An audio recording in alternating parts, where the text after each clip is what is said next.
Bonsoir à toutes et à tous, ou bonjour, tout dépendra du moment où vous visionnerez cette vidéo, qui aujourd'hui parlera des connecteurs logiques. Pour traiter ce sujet, nous allons le diviser en deux parties. La première, déjà, comprendre à quoi servent ces connecteurs, et la seconde, comment les utiliser correctement.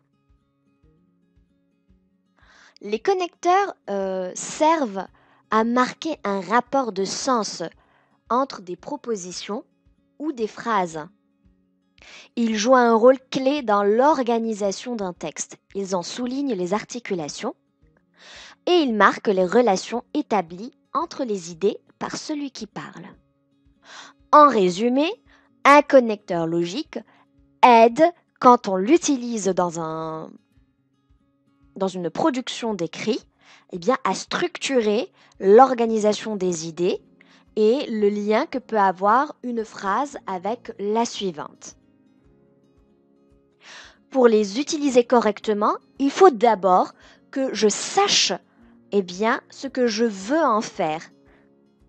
Par exemple, si je veux indiquer l'ordre des arguments dans le discours, je peux utiliser premièrement, d'autre part, en second lieu, d'une part, ensuite, puis, etc. Par contre, si je veux introduire une idée ou une information nouvelle, une addition, je peux dire utiliser plutôt sans compter que, d'ailleurs, encore, de surcroît, en outre, etc. Par contre, si je veux émettre une opposition, réfuter l'argument, je peux dire mais quoique, tandis que, alors que, néanmoins, etc. Si je veux par contre apporter des preuves, des justifications de ce que je suis en train de dire, je peux dire étant donné que, puisque, en raison de, effectivement, sous prétexte que, etc. Par contre, si je veux préciser ou illustrer une idée par un exemple, je peux dire c'est-à-dire, autrement dit, d'ailleurs, ou aller vers le plus simple, par exemple. Pour donner les résultats d'un fait, la conséquence, je peux dire voilà pourquoi, tout compte fait, au point que, etc. Pour indiquer un but, je peux dire de crainte que, en vue de, ou simplement dans le but de, etc. Indiquer une condition, une hypothèse, si, au cas où, pourvu que, etc. Par contre, si je veux résumer ou introduire une conclusion, je peux dire finalement, en définitive, en conclusion, pour conclure, en somme, etc. Maintenant, nous allons passer à l'exercice. Donc, nous allons nous entraîner ensemble. Vous avez un petit texte. Il y manque des connecteurs logiques. À vous de les trouver.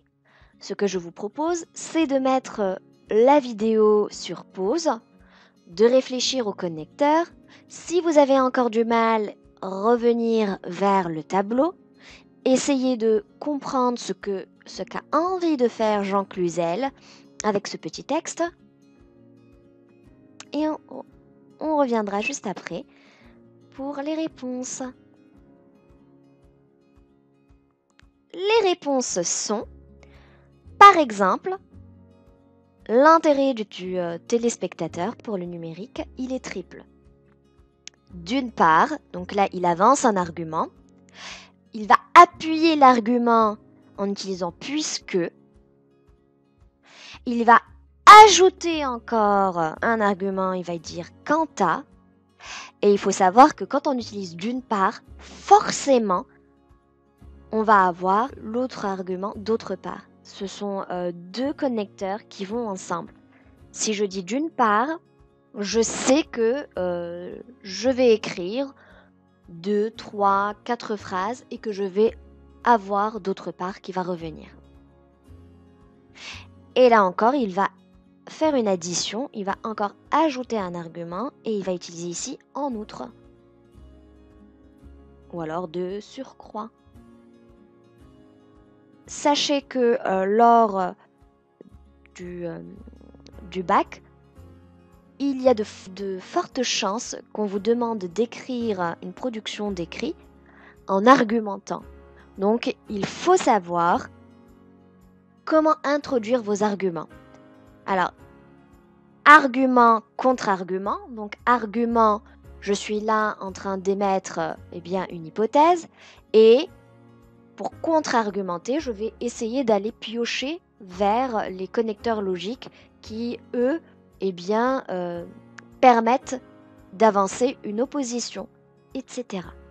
Donc c'est pour ça qu'il faut absolument que vous sachiez ce que vous voulez faire pour pouvoir utiliser à bon escient les connecteurs logiques. Je vous dis à bientôt pour une nouvelle. Merci pour votre attention. J'espère que cette vidéo vous aura aidé et je vous dis à la prochaine. Au revoir.